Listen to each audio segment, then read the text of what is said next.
দেখুন, আজকে মুখ্যমন্ত্রীর সভায় আমরা গিয়েছিলাম। আমাদের দাবি ৮ দফা দাবি ছিল। সেই দাবিগুলো আমরা মঞ্চ থেকেই আমাদের কনভেনার তারা বলেছিলেন এবং আমরা মুখ্যমন্ত্রীর কথাটা শুনলাম। মুখ্যমন্ত্রী বললেন যে যোগ্যদের কারোর চাকরি আমরা যেতে দেব না, এটা প্রাথমিকভাবে প্রথম দিকে আমরা শুনলাম।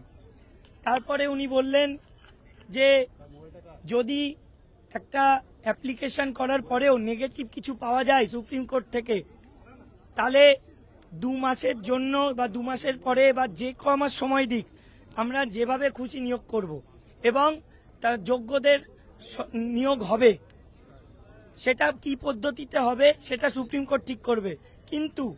কিন্তু আমরা দেখলাম যে উনি এটুকু বললেন যে মাঝে একটা শব্দ যে এই 2 মাসের যে মানে টাকাটা বা 2 মাসের একটা যে অ্যামাউন্ট সেটা দিয়ে দেবেন, পুষিয়ে দেবেন। আসলে এই শব্দটা উনি ইউজ করেছিলেন যে 2 মাসেরটা পুষিয়ে দেবেন। আমাদের এইটুকু খারাপ লেগেছে। আমরা শিক্ষক শিক্ষিকা শিক্ষাকর্মী, আমাদের কাছে পুষিয়ে দেওয়া শব্দটা সত্যি অসম্মানজনক। যাই হোক, মুখ্যমন্ত্রী এটাও বলেছেন যে যোগ্যদের চাকরি যাবে না, যোগ্যদেরকে যে কোনো মূল্যে উনি বাঁচাবেন, সেটা আইনি লড়াইয়ের মাধ্যমেও। কিন্তু শেষে গিয়ে আমরা দেখলাম মুখ্যমন্ত্রী এটাও বললেন যে যোগ্যদেরটা আমরা এখন দেখছি, অযোগ্যদেরটা পরে ভাববো। এখানেও আমাদের খারাপ লাগার বিষয় যে যে জায়গায় এই যে 26,000কে বাঁচাতে গিয়ে আজকে আমাদের এই দুর্দশা দেখতে হলো, সেখানে দাঁড়িয়ে আজকেও উনি এই কথা কেন বললেন যে আগে যোগ্যদেরটা দেখে নিই, তারপরে অযোগ্যদেরটা ভাববো। আমরা সত্যি এই বক্তব্যে আশাহত। আমরা মুখ্যমন্ত্রীর কাছে এটুকুও শুনেছি যে এখনই টার্মিনেশন লেটার গভর্নমেন্ট দিচ্ছে না। টার্মিনেশন না দেওয়া মানে আমাদের চাকরি যাচ্ছে না আপাতত, স্যালারি বন্ধ হবে না আপাতত। কিন্তু এটা তো কোনো সুরাহা নয়, এটা তো কোনো একদম পার্মানেন্ট সলিউশন নয় যে আমরা যে জায়গাটায় ছিলাম সেই জায়গাটা সুরক্ষিত থাকছে, আমাদের চাকরিটা তাহলে আলটিমেটলি হারানোর দিকেই। সেটা কি আর বাঁচানো যাবে না? এই সদুত্তর কিন্তু এখনো পুরোপুরিভাবে আমরা পাইনি। মুখ্যমন্ত্রীর কাছে আমরা আরেকটা জিনিস শুনেছি যে উনি বলেছেন যে এই একটা খেলা চলছে বিরোধীদের খেলা নয়, আমাদেরকে নিয়ে রাজ্য সরকারও যেমন খেলা খেলেছে বলেই আজকে আমরা এই পজিশনে। আর এখন বিরোধী রাজনৈতিক দল হোক আর যে কোনো রাজনৈতিক দল, সবাই মিলেই তো খেলছে। আমরা তো এখন ভোট ব্যাংক। কিন্তু আসল কথাটা কি বলুন তো, যে জায়গাটা আমরা আজকে দাঁড়িয়ে আমাদের মানসিক অবস্থা খুবই শোচনীয়। আমরা যে জায়গায় দাঁড়িয়ে সে জায়গায় যে কোনো চিন্তা ভাবনা পর্যন্ত করব, সেই শক্তিটুকু অনেক সময় মাথা থেকে বেরিয়ে যাচ্ছে। কিন্তু আমরা একসঙ্গে আছি, যোগ্যরা একসঙ্গে আছি, জোট বেঁধে আছি। আমাদের মধ্যে কোনো আলাদা কিছু নেই, একটাই ফ্র্যাটার্নিটি আমাদের, untainted jobless teachers and non teaching staff. আমরা কিন্তু এখানে কোনো মঞ্চ, সংগঠন, দল, রং, গ্রুপ সি, গ্রুপ ডি, 9, 10, 11, 12 দেখব না। আমাদের একটাই পরিচয়, আমরা যোগ্য চাকরিহারা। আজকে আমাদের এর পরবর্তী পদক্ষেপ কি হবে সেটা মেহবুবকে আমি বলবো বলার জন্য।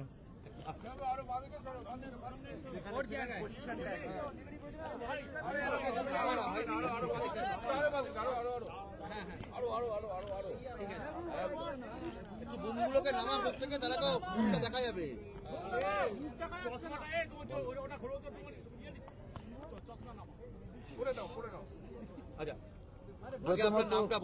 মেহবুব মন্ডল, যোগ্য শিক্ষক শিক্ষিকা অধিকার মঞ্চ।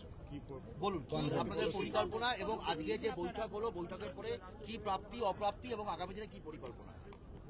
আজকে আমাদের যে বৈঠক, সেই বৈঠকের পরেও আমাদের ধ্রুব যে সত্য, সেই সত্য আমরা অস্বীকার করতে পারি না।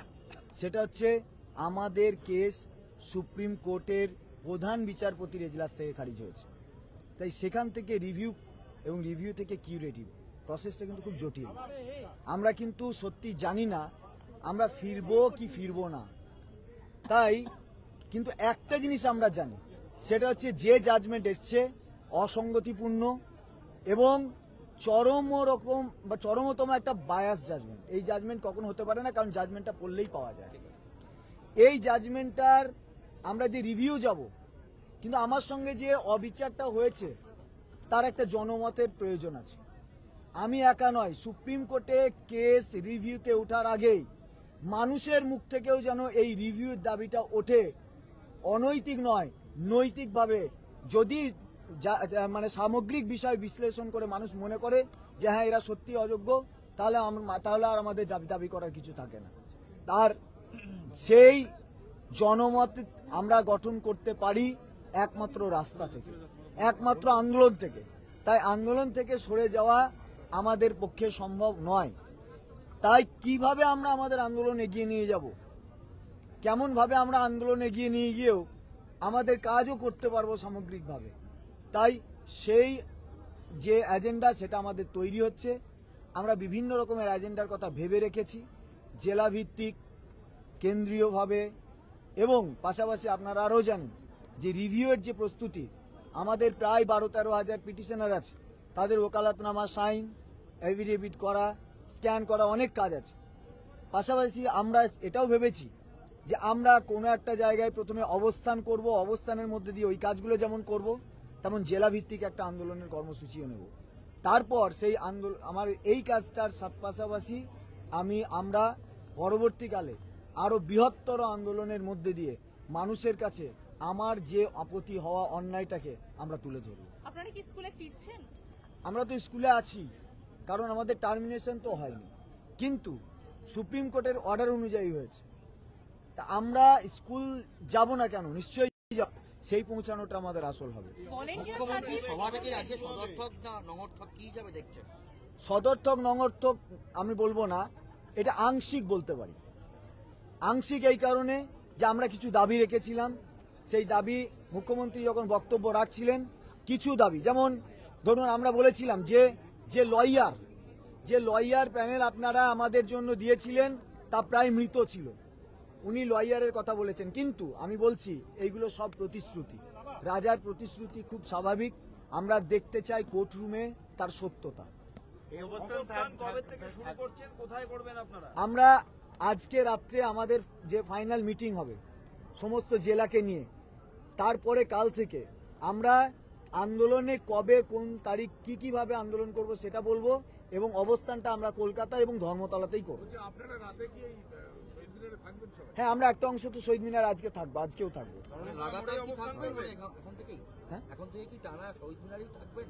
এখন থেকে টানা আজকে আমরা রাত্রে এখানে আমাদের আলাপ আলোচনা সারবো এবং জেলা মিটিং করব।